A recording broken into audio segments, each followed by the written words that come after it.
गांव और मॉडर्न बहू का करवा चौथ। पंडित जी कितनी सुंदर लड़की का रिश्ता लेकर आए हैं। मुझे तो ये लड़की देखते ही भाग गई। मोहित बेटा तू बता, तुझे ये लड़की कैसी लगी? माँ, जो आपकी पसंद वही मेरी पसंद। वैसे माँ, मैं तो छोटा हूँ, मुझसे पहले तो अनिल भैया की शादी होनी चाहिए। बेटा मैं तो इसे समझा समझा कर थक गई हूँ, अब तू ही समझा। जब भी शादी का नाम लूं तभी इसका मुंह बन जाता है। ना जाने इस जन्म में शादी करेगा भी या नहीं। ऐसा नहीं है माँ, मैं शादी करूंगा पर अभी नहीं। लेकिन क्यों भैया, क्या आपको कोई लड़की पहले से ही पसंद है? अगर ऐसी बात है अनिल, बता मुझे, मैं तेरी शादी उसी लड़की के साथ करवाऊंगी। कम से कम तेरा घर तो बसे। मुझे एक लड़की पसंद तो है, उसका नाम सुनीता है, लेकिन वो हमारी तरह शहर की रहने वाली नहीं है, बल्कि वो गांव से है और हमारी तरह ज्यादा पढ़ी लिखी भी नहीं है। जब लास्ट टाइम मैं एक प्रोजेक्ट के सिलसिले में गांव गया था तब मेरी मुलाकात सुनीता से हुई, और कब ये छोटी सी मुलाकात प्यार में बदल गई मुझे पता ही नहीं चला।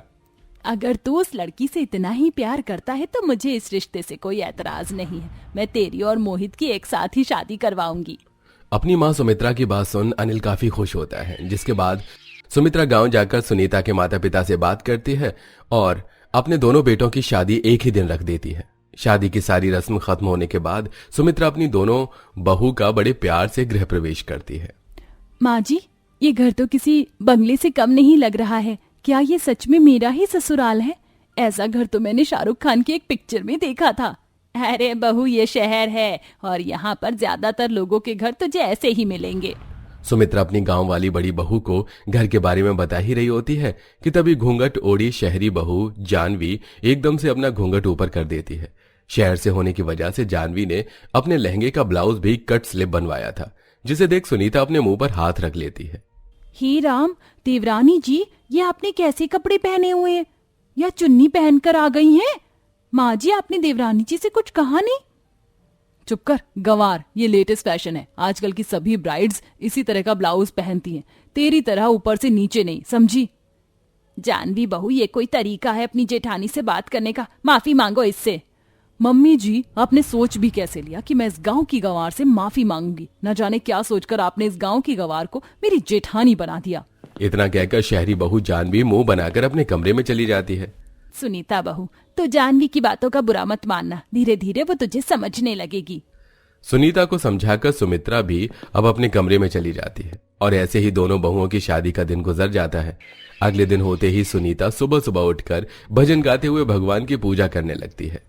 ओम जय जगदीश हरे, स्वामी जय जगदीश हरे, भक्त जनों के संकट, दास जनों के संकट क्षण में दूर करे। ओम जय जगदीश हरे। सुनीता के भजन की आवाज को सुनकर सभी लोग नीचे आरती में आ जाते हैं। वहीं अपने कमरे में सो रही जानवी की भजन से नींद खराब होने लगती है और वो गुस्से में उठकर सीधा नीचे आ जाती है। अरे जानवी, तुम आ गई? मैं तो आरती लेकर तुम्हारे कमरे में ही आ रही थी। ये लो, तुम भी आरती ले लो। अपनी ये आरती अपने पास रख गवार। तुझे क्या सुबह सुबह कुछ और काम नहीं है जो ये भजन गाकर मेरी नींद खराब कर दी? इतनी मुश्किल से तो मुझे नींद आई थी। अगर अब तेरी भजन की थोड़ी बहुत भी आवाज आई ना तो तेरी जुबान काट के रख दूंगी, समझी? सुनीता के गांव से होने की वजह से जानवी को बिल्कुल भी पसंद नहीं करती थी। सुनीता अकेले ही घर की सारी जिम्मेदारी को भी संभालती है। जहां सुनीता दिन भर घर के कामों में लगी रहती, वहीं जानवी कभी फ्रेंड्स के साथ मॉल जाती तो कभी क्लब। ऐसे ही समय गुजरता है और करवा चौथ को सिर्फ एक दिन रह जाता है।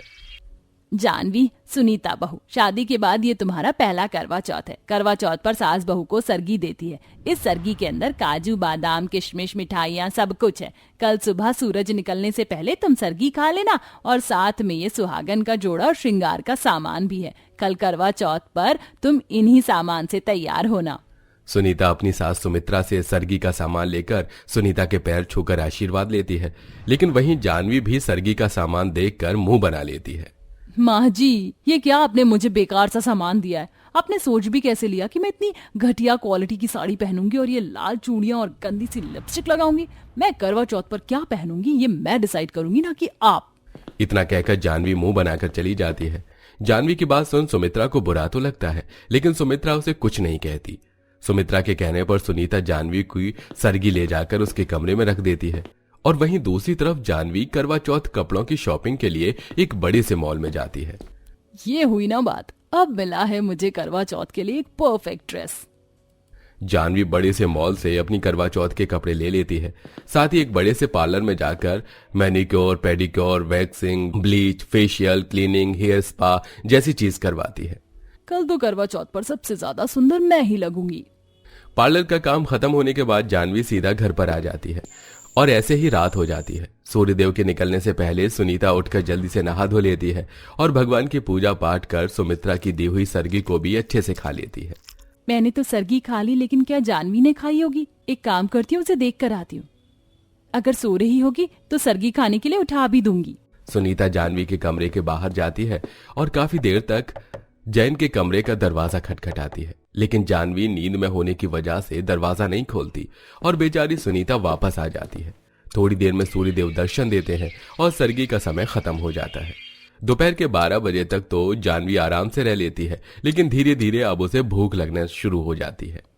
भूख के मारे मेरी जान निकली जा रही है। क्या चांद निकलने से पहले मैं कुछ खा नहीं सकती? नॉर्मल फास्ट में तो इंसान फ्रूट चिप्स तो खा लेता है, तो इसमें ये सब क्यों नहीं है? क्योंकि ये करवा चौथ का व्रत है और सभी शादीशुदा औरतें इसे अपने पति की लंबी उम्र के लिए रखती हैं। चुप कर गवार, भूख के मारे मेरी जान निकली जा रही है, ऊपर से तू है कि मुझे भाषण देने में लगी हुई है। जैसे जैसे शाम होने को आती है, गांव वाली बहू अपनी सास की सरगी में दी हुई साड़ी पहनकर तैयार हो जाती है। अरे बहू, मैं तो करवा चौथ की पूजा का चित्र लेकर आ गई थी, लेकिन तूने तो इसे अपने हाथों से ही बना दिया।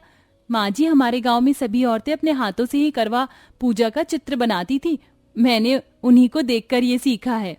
सुनीता बहू, थोड़ी देर में मोहल्ले की सारी औरतें करवा चौथ की कथा सुनने के लिए आ जाएंगी। एक काम कर, तू जाकर जानवी को बुला ले, दोपहर से सो रही है, ना जाने कैसा व्रत रखा है इसने। कोई बात नहीं माँ जी, पहला व्रत है ना, इसलिए धीरे धीरे जानवी को इसकी आदत पड़ जाएगी।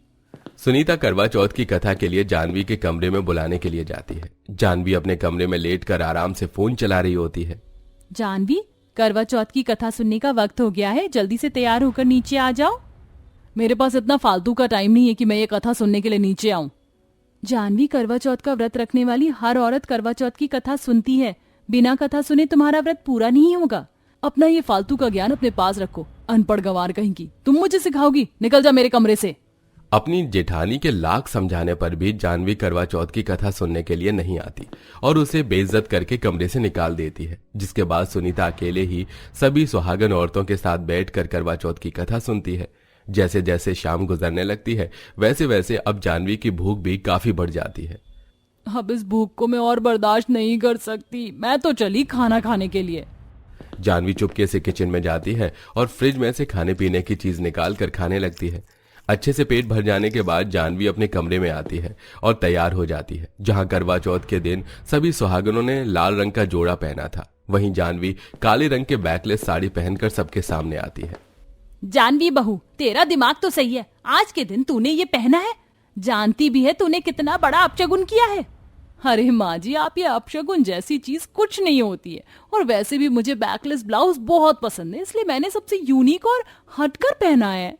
थोड़ी देर में चांद निकल आता है। सुनीता छन्नी में से चांद को देख अनिल को देखती है और अनिल के हाथों से पानी पीकर करवा चौथ का व्रत पूरा करती है। वहीं मोहित अभी रास्ते में ही फंसा होता है। ट्रैफिक होने के चक्कर में मोहित एक शॉर्टकट रास्ता लेकर घर लौट रहा होता है कि तभी कुछ चोर मोहित की गाड़ी पर हमला कर देते हैं और मोहित को लूटकर उस पर चाकू से वार कर देते हैं। कुछ देर बाद उसी रोड से कुछ और लोग गुजरते हैं। मोहित को घायल देख वो उसे जल्दी से अस्पताल में भर्ती करवाते हैं। अस्पताल वाले मोहित की आईडी प्रूफ से उसके घर पर कॉल करते हैं। जैसे ही मोहित के घायल होने की बात उसके घर वालों को पता चलती है तो सभी लोग दौड़े दौड़े अस्पताल आते हैं। आज मेरे बच्चे की हालत है ना, उसकी जिम्मेदार सिर्फ तू है। अगर मेरे बेटे को कुछ भी हुआ तो मैं तुझे छोड़ूंगी नहीं। हे भगवान, मैं क्या करूं, ये मुझसे क्या हो गया? अगर मोहित को कुछ हो गया तो मैं जी नहीं पाऊंगी। इसीलिए कहते हैं जानवी, इतना भी मॉडर्न होना ठीक नहीं है। तुम्हें करवा चौथ के व्रत का बहुत अपमान किया, इसलिए करवा माता ने तुम्हें सजा दी है। लेकिन अभी भी देरी नहीं हुई। अगर तुम करवा माता से अपनी भूल चूक की माफी मांग लो, सच्चे दिल से अपने पति की लंबी उम्र के लिए प्रार्थना करोगी, तो मोहित को कुछ नहीं होगा। सुनीता की बात मानकर जानवी करवा चौथ के व्रत में की हुई सारी भूलों की करवा माता से माफी मांगती है और अपने पति की लंबी आयु के लिए प्रार्थना भी करती है। थोड़ी देर में मोहित को होश आ जाता है, जिसे देख जानवी बहुत खुश होती है। इसी के साथ अब जानवी को अपनी गलती का एहसास होता है और सुनीता से माफी मांगती है और हर साल सुनीता के साथ सारी रस्मों को निभाते हुए अच्छे से करवा चौथ का व्रत करती है। वेल दोस्तों, क्या आपके भी घर में कोई करवा चौथ का व्रत रखता है? तो उसका नाम हमें कमेंट में जरूर बताइएगा।